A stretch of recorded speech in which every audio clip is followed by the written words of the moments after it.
እኖራለሁ የለም የሚያስፈራኝ በዘመኔ ብርሃን ነውና እግዚአብሔር ለኔ በኔ ቢጠቁርም ሰማይ በኔ ቢጠልቅም ፀሐይ በነፋሳት የማይጠፋ ፋኖሴ ኢየሱስ ነው የመኖር እስትንፋሴ በነፋሳት የማይጠፋ ፋኖሴ ክርስቶስ ነው የመኖር እስትንፋሴ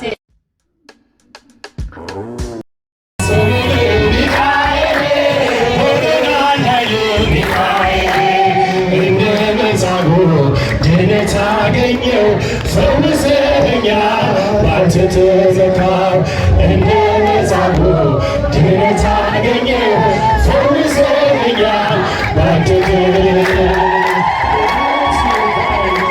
ቅዱስ ሚካኤል ቅዱስ ሚካኤል ነፍሴ ሲጨነቅ ሲዝን ሥጋዬ ፈጥነህ ተራዳኝ ዋስትናዬ ነፍሴ ሲጨነቅ ሲዝን ሥጋዬ ፈጥነህ ተራዳኝ ዋስትናዬ ከሰላምነ ሊቀ መላእክት ሚካኤል መልአከ ሰላምነ ሊቀ መላእክት ሚካኤል ሊቀ መላእክት ሚካኤል ሰላም ወጸልይ በእንቲአነ አይን ዘወተነ ቅድመ መንበሩ በመድኃኒዓነ ሰላም ወጸልይ በእንቲአነ አይን ዘወተነ ቅድመ መንበሩ በመድኃኒዓነ መልአከ ሰላምነ ሊቀ መላእክት ሚካኤል መልአከ ሰላምነ ሊቀ መላእክት ሚካኤል ኃይል ወጸልይ በእንቲአነ አይን ዘወተነ ቅድመ መንበሩ በመድኃኒዓነ ሰላም ወጸልይ በእንቲአነ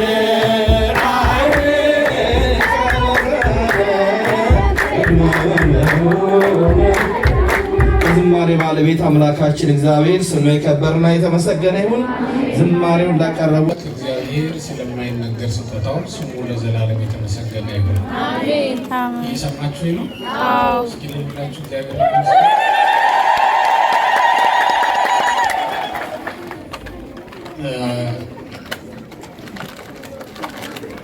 ዛሬ እግዚአብሔር ለእናንተ የሚያደርጋትን ማዳኑን እዩ በሚል ርዕስ ትምህርታችንን እንጀምራለን። በኦሪት ዘጸአት ምዕራፍ 14 ቁጥር 13 ላይ እግዚአብሔር ለእናንተ የሚያደርጋትን ማዳኑን እዩ የሚል ቃል አለ። እስኪ በሉት ሁላችሁ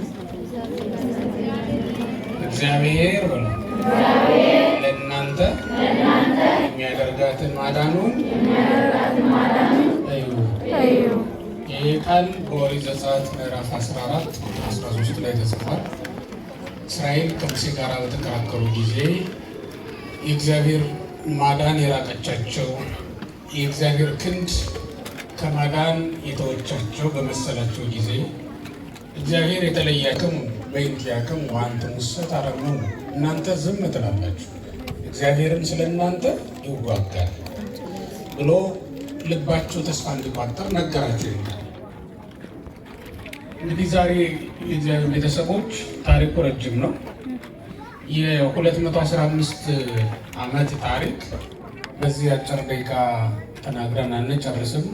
እኔም ማስተምራችሁ አሁን ቢበዛ 15 ቢያንስ 10 ደቂቃ ነው። ይችን ጊዜ ግን እንድትሰሙኝ ጠይቃችኋለሁ። መጨረሻ ላይ ያስተማርኩትን ስለምጠይቅ በደንብ እንድትሰሙኝ እፈልጋለሁ። እኔም እንድናገር እናንተም እንድትሰሙ አምላካችን እግዚአብሔር ይርዳን። አሜን። ዛሬ የእግዚአብሔር ማዳን በምድረ በዳ የተገለጠበት ቀን ነው።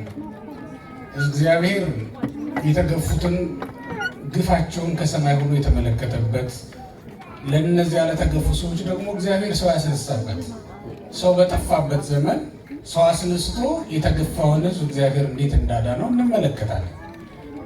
ወደ ግብፅ እስራኤል ሲወርዱ በገዛ ፈቃዳቸው ነው የወረዱት። ኦሪት ዘጸአት ምዕራፍ 1 ቁጥር 1 ጀምሮ ስንመለከት እንደምናነበው አባታቸው ያዕቆብ ስለራበው ቀን ለማሳለፍ ቀን ቢከፋበት የዕለት ጉርስ ለማግኘት ብሎ ነበር ወደዚያች ሀገር ነው። በዚያውም ላይ በወቅቱ አገሪቱን የገዛ የነበረው ዮሴፍ የእሱ ልጅ እንደሆነ ሲሰማ ከንጉሱ ከፈርዖን በታች ሰልጥኖ የነበረው ልጁ እንደሆነ ሲያውቅ እዚያ ልጆቹን አስከትሎ ሄዶ የረሃቡ ዘመን እስኪያልፍ ድረስ 7 ዓመት የረሃብ ዓመት አለና ያ እስኪያልቅ ድረስ እዚያው ቆይቶ ለመምጣት ነበር ሄደው። በኋላ ግን ለልጆቹ የመከራ ቀን ረዘመባቸው። ምክንያቱም አባታቸው ሞቷል። እነሱም እዛው ሀገር ተመችቷቸው ሀገር መስርተው ከተማ ገንብተው መኖር ጀምረዋል። ዓለም ረስተዋል። እግዚአብሔር ግን ወደ ሀገራቸው እንዲመለሱ ስለፈለገ መከራ የሚያጸኑባቸውን ነገሥታት አስነስቶባቸዋል። እንደ እውነቱ ከሆነ እስራኤል ባለውለታ ናቸው ለዚያች ሀገር። ምክንያቱም 7 ዓመት ዓለም በሙሉ ሲራብ ግብፅ አልተራበችም። ግብፅ ውስጥ እህል እንዲኖር ያደረጋት ከ12ቱ የእስራኤል ልጆች መካከል አንዱ ዮሴፍ። እግዚአብሔር አዳኝ እንዴት እንደላከ ተመልከቱ። ወንድሞቹ ሸጡት፣ ከሀገራቸው አስወጥተው አባረው ሰደዱት፣ አንያሉት። እግዚአብሔር ግን በባዕድ ምድር ወሰደ እና ከበሩ። ከእስር ቤት የወጣው ሰው ዮሴፍ እግዚአብሔር በጥበብ ስላከበረው ግብፅን ከሞት ታድጓታል። ባለውለታ ነው ለግብፅ ማለት ነው። በዚህ ምክንያት ለጊዜው ሹመት አግኝቶበታል። ለወንድሞቹ ግን ቀጣዮቹ ዓመታት የመከራ ዓመታት ነው የነበሩት። እንዲህ በራሱ ፈቃድ ገብቶ ሰው በዚህ ጭንቅ ውስጥ ይገባል። በዚያ ዘመን ልጅ ወልዶ መሳም አይቻልም። በእነሱ ዘንድ መውለድ የሚችሉት ሴት ብቻ ነበር። ሰው የማህፀኑን ፍሬ የአብራኩን ክፋይ ቢፈልግ ወንድ ቢፈልግ ሴት ማድረግ ይቻለዋል? በእውነት ይህ አይቻልም። የማይቻለውን አዋጅ ነው ያወጣባቸው። ፈርዖን ወንድ መውለድ አትችሉም ተባሉ። ይህ ከባድ ነው። ወንድ በተወለደ ጊዜ እያነቁ የሚጥሉት ገና የተወለደ ቀን ጀምሮ ነው። ዕለቱን እንዲሞት ተፈርዶበት ነበር። ይህን መከራ አዩ። በዚያውም ላይ በግብፅ ውስጥ ስራ እንዲበዛባቸው መከራ እንዲበዛባቸው እንዲመረሩ ነፍሳቸው ኑሯቸውን እንድትጸይፈው እስኪሆኑ ድረስ መከራ የሚያጸኑባቸው አስገባሪዎች በየቀኑ የሚቀጠቅጧቸውና የሚያሰሯቸው ሰዎች ሾሞባቸው ነበር። ጡብ ያቦካሉ፣ ጭድ ይሰበስባሉ፣ ጭቃ ይረግጣሉ። የዕለት ተዕለት ኑሯቸው ይሄ። ከተማይቱን ይገነባሉ፣ ፒራሚዶችን ያቆማሉ። ይሄ ነበረ የእነሱ ስራ ማለት ነው።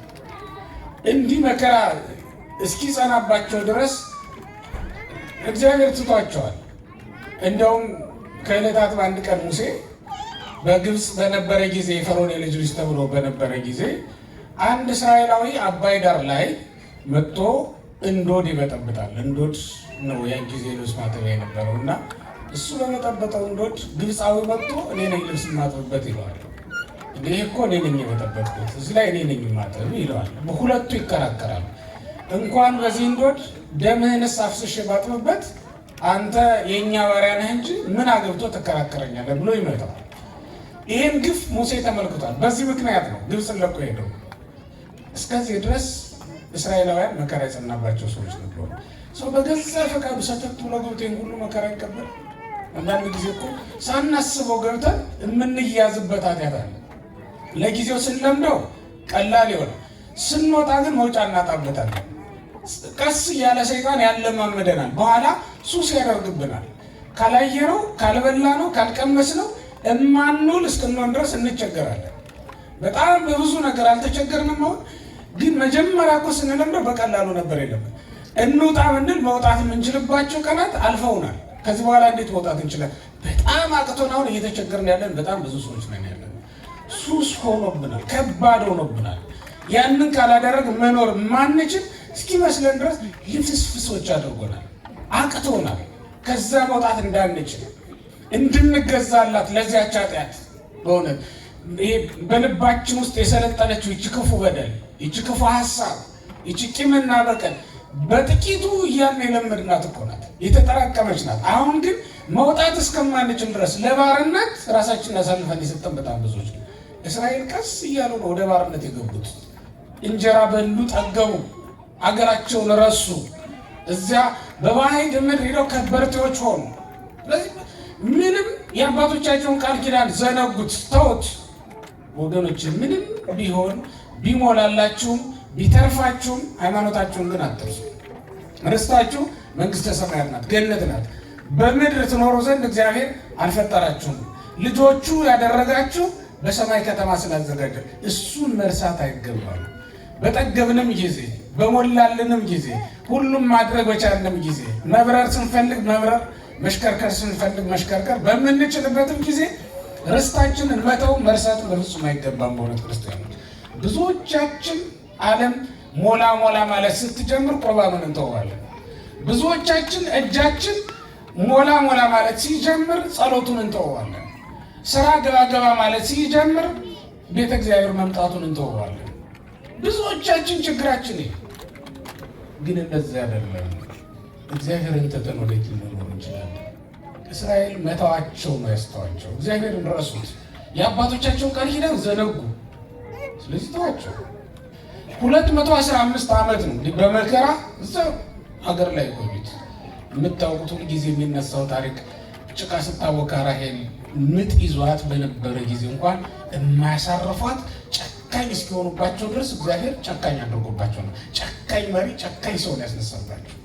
ምክንያቱም እነሱ እግዚአብሔርን ረስተውታልና። ያንን ለቅሷቸውን ተመልክቶ ነው እግዚአብሔር ሙሴን መንኖ ከሄደበት 40 ዓመት ጥሏቸው ሄዷል። ተለይቷቸው መከራቸውን ላለማየት ጥሏቸው ሄዷል። ተሰቆ ከዛ ነው እንግዲህ ጠርቶ አምጥቶ በቅዱስ ሚካኤል መሪነቱ ግብፅ ውስጥ እንዲሰለፍ ያደረገው። ከፈርዖን ጋር ብዙ ሰልፍ ተደርጓል። ብዙ ተአምራት ተደርጓል። የምታውቋቸው ክርክሮች፣ እግዚአብሔር ስለነሱ ይከራከር ነበር ከንጉሱ ጋር። ያ አንደበቱ ልቱት የሆነው ወይም ዲዳ የነበረው ሙሴ ተከራክሮ እንዲያሸንፍ። አንድ ሰው ከንጉስ ጋር ይከራከራል። አንድ ሰው ከሀገር ጋር ይከራከራል። እግዚአብሔር አንድ ሙሴ ለዚያውም በእጁ ያለችውን በትር ካልሆነ በስተቀር ሌላ ምንም ነገር አልሰጠውም። የእግዚአብሔር ማዳን አይገርማችሁ? በዳዊት ጊዜ በአንድ ጠጠር ጠላት መግደል፣ በሙሴ ጊዜ ደግሞ በአንድ ብትር አገር ማሸበር። እንዴት ያለ ነገር! የእግዚአብሔር ማዳን እግዚአብሔር በብዙ ወይም በጥቂት ቢያድን አይቻለውም ትላላችሁ? እግዚአብሔር በብዙ ማዳን እንደሚችል ሁሉ በጥቂቱም ማዳን ይችላል።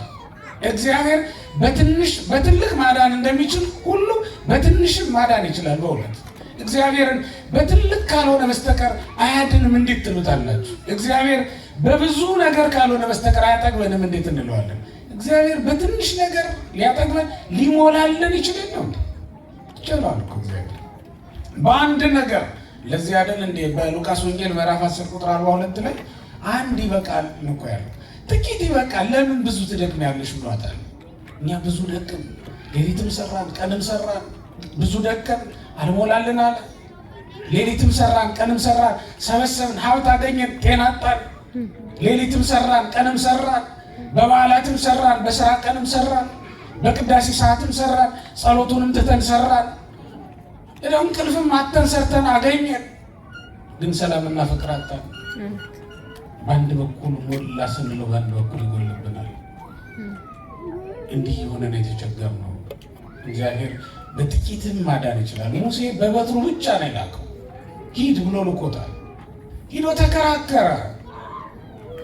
እግዚአብሔር ከሱ ጋር ስለነበረ ይረታለት ነበረ። ታምራት እያደረገ በኩሮቻቸው እስኪሞቱባቸው ድረስ ሞት ምን እንደሆነ እንዲቀምሱት፣ ግፍ ምን እንደሆነ፣ መከራ ምን እንደሆነ እግዚአብሔር አቀመሳቸው።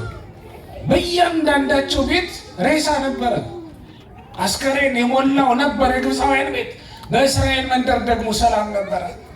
ግብፃውያን ለ3 ቀን ጽኑ ጨለማ ወርዶባቸው ነበር። የሚጋፋ ማንንም ከማን ጋር የማያገናኝ ጽኑ ጨለማ ወድቆባቸው ነበር። የማይተያዩበት የማይወጡበት። እስራኤል 215 ዓመት የያዙትን ጨለማ የኖሩበትን ጨለማ ይቅመሱት ብሎ እግዚአብሔር አቀመሳቸው። እንዲህ አድርጎ እግዚአብሔር ስለነሱ ይከራከር ነበር። ይህን ሁሉ አድርጎ ነው እንዲህ ከግብፅ ያወጣ። መስዋዕት ሰውቶ እንዲወጡ አደረጋቸዋል። ተመልከቱት። በመስዋዕት በተአምራት በሃይማኖት ነው ያወጣቸው። በሙሴ በአሮን እምነት በፋሲካው በግ መስዋዕት እና ሙሴና አሮን ይጸልዩት በነበረው ጸሎት እግዚአብሔር እንዲወጡ አድርጓቸዋል። ከወጡ በኋላ ነው እንግዲህ ፈርዖናውያን አሁንም እየተከታተሉ አለቀቋቸው። ምክንያቱም ከተማይቱ ጨር ብላለች። ፒራሚድ የሚገነባ ሰው የለም ከዚህ በኋላ። ስለዚህ ባሪያዬን እስራኤልን ለምን እለቃለሁ ብሎ ተከትሏቸው ሄዷል። ዲያብሎስ ንስሐ ከገባችሁም በኋላ ይከተላችኋል ወገኖች። ዲያብሎስ ከቆረባችሁም በኋላ ቢለቃችሁ እንዳይመስላችሁ ይከተላችኋል። አትዘናው። ነጭ ከለበሳችሁ በኋላ ንሴቦ ብላችሁ ካመሰገናችሁ በኋላ አይለቃችሁም፣ ይከተላችኋል።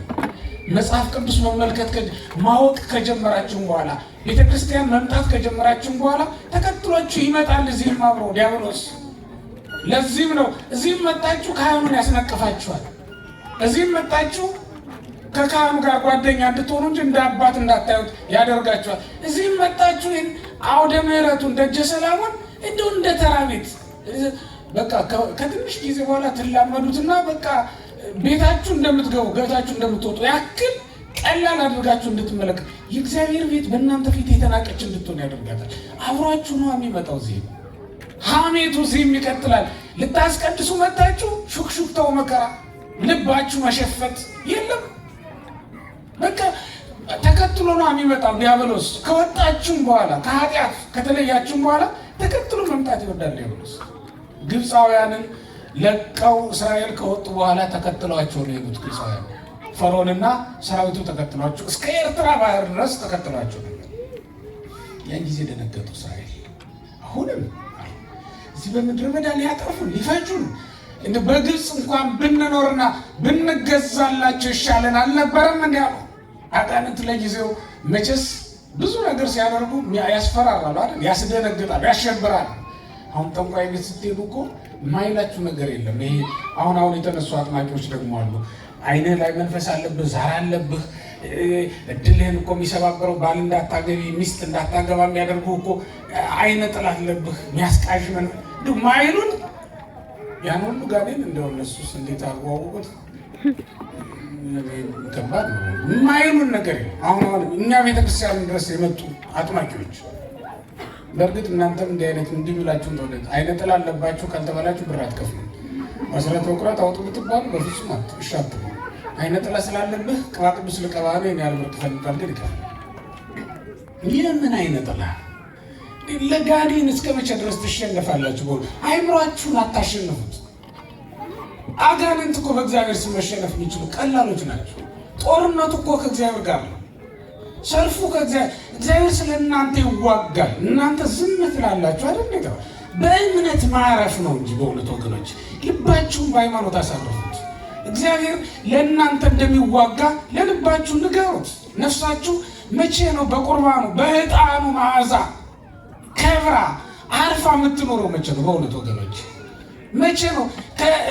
እዚህም መጣን ጭንቀት፣ ቃሉንም መስማት ከጀመርን በኋላ ጭንቀት፣ ከካህናቱ ከመምህራኑ ጋር መገናኘት ከጀመርን በኋላ ጭንቀት። እንግዲህ እዚህም መጠን ካላረፍን እንዴት ነው የሚሆነው? በቃ መጮህ ነው። በዚያም መጮህ በዚህም መጮህ የሚድን የለ። በቃ ዝም ብሎ ጩኸት። እዚህም እረፍት ከሌለ የት ነው እረፍት የምናገኘው? በእውነት እንዲህ ራሳችሁን ነፃ ማውጣት አለባችሁ። ለእንደዚህ አይነት መስለው ለሚመጡ ጠንቋዮች፣ አስመሳዮች ራሳችሁን ማስገዛት የለባችሁ። እግዚአብሔር ይዋጋል ስለ እናንተ። እናንተ ዛሬ የሚያደርግላችሁ ማዳኑ ታያላችሁ ነው ያላቸው ሙሴ። እንዲህ ሲፈሩ ስላያቸው በኋላ እንደተባለውም ዛሬ ይህ መልአክ ቅዱስ ሚካኤል ሙሴን ይመራው ነበር ከፊት ከፊት። ቅዱስ ሚካኤል በነገራችን ላይ መጀመሪያም ሙሴ በግብፅ ውሃ ዳርቻ ላይ በተጣለ ጊዜ ሕፃን ሆኖ ማለት ነው 3 ወር እያለ ገና የሸሸገው ይህ መልአክ ቅዱስ ሚካኤል ነበር። ከውሃው ዳርቻ ላይ ቆሞ እንዲጠብቀው የተመደበለት መልአክ ሙሴ ቅዱስ ሚካኤል ነው። በኋላም የፈርዖን ልጅ መጣ በፈርዖን ቤተ መንግስት ውስጥ ስታሳድገው የግብፃውያን ክፉ ልማድ እንዳያድርበት እንዳይላመደው ይጠብቀው የነበረው ይሄ መልአክ ቅዱስ ሚካኤል ነው የነበረው። በኋላም ለ40 ዓመት በግ ጥበቃ በምድያም በኖረበትም ጊዜ ይጠብቀው የነበረው ቅዱስ ሚካኤል ነው። በኦሪት ዘጸአት ምዕራፍ 3 ላይ እንደምንመለከተው ሐመልማልና ነበልባል እሳትና ነበልባሉ ተዋህደው ባየ ጊዜ ሲና ተራራ ላይ ያን ጊዜ ሙሴ ጫማህን ከእግር አውልቅ ብሎ ለሙሴ ቃል በቃል የተናገረው ቅዱስ ሚካኤል ነው። ይህ መልአክ ቅዱስ ሚካኤል እንዲህ እየጠበቀው የመጣውን ሙሴን በኋላም ወደ ግብፅ ሲሄድ አብሮት ሄደና ከፈርዖን ጋር ሲከራከር በነበረ ጊዜም ይረዳው የነበረው ሞገስ የሆነው ይህ መልአክ ቅዱስ ሚካኤል ነው። ለሁላችንም ሞገስ ይሆናል። አሁንም እስራኤልን እየጠበቀ እየመራ ከግብፅ አውጥቶ ይዞ ይጓዝ በነበረ ጊዜ አብሮት ይጓዝ የነበረው ቅዱስ ሚካኤል ነው። ይህም በኦሪት ዘጸአት ላይ ምዕራፍ 33 ላይ እንደምንመለከተው መላኬን በፊት እልካለሁ ነው ያለው እግዚአብሔር። መላኬን በፊት እልካለሁ፣ ኃጢአት ብትሰሩ ዝም አይልም፣ አይታገስምና አታስመረሩት ተብሎ የተነገረለት ይሄ መልአክ ቅዱስ ሚካኤል አሁንም ሙሴን ይመራ የነበረ እሱ ነው። ሙሴ ከ600 ሺህ በላይ ህዝብ እየመራ ነው ይዞ የወጣው። ከፊታቸው ባህር አለ። ባህሩን በበትሩ በነካው ጊዜ እንዲከፈል ያደረገ ባህሩን እንዲህ አድርጎ ይዞ እለፉ ብሎ እስራኤልን በክንፉ ጋርዶ ያሻገረም ማን ነው? ይህ መልአክ ቅዱስ ሚካኤል ነው ማለት ነው። ለዚህ ነው እንግዲህ ዛሬ ባህረ ግርምተ ገብረ አረፍተ እያሉ ሊቃውንቱ ሲያመሰግኑ ያደሩት።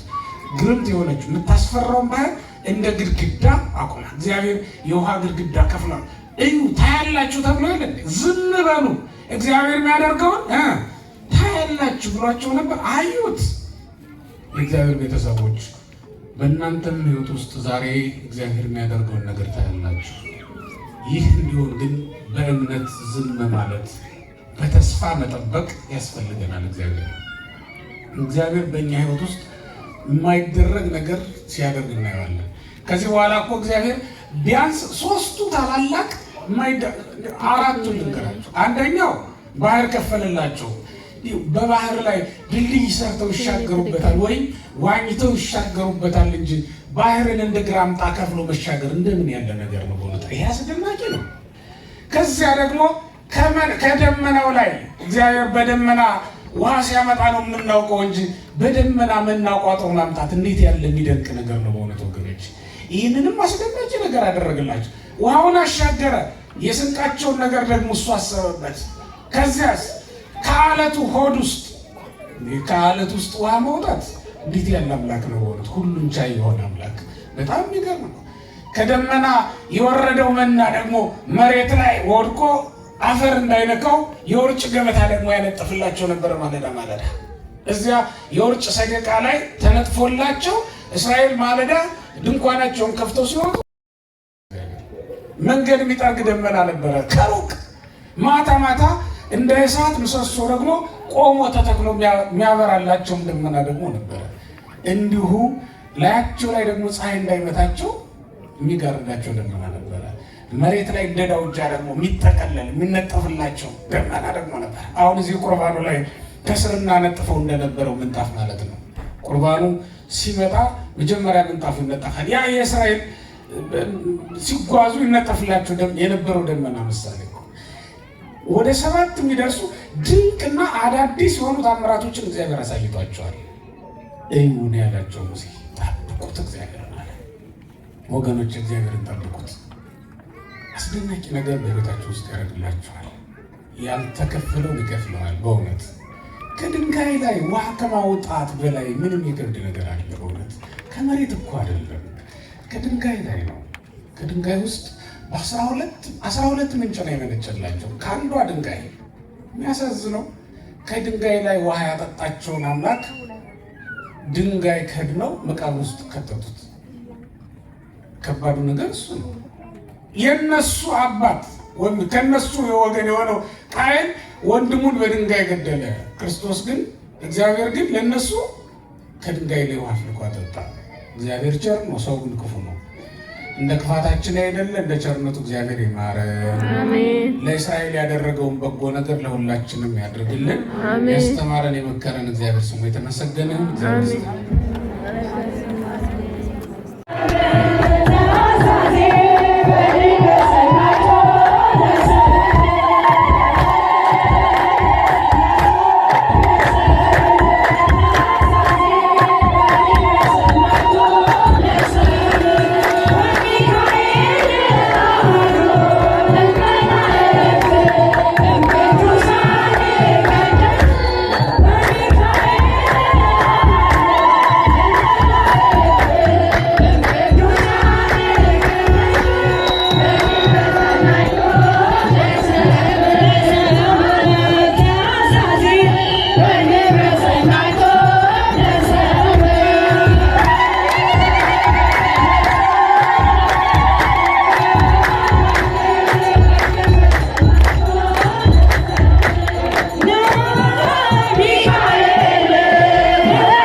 እጃችን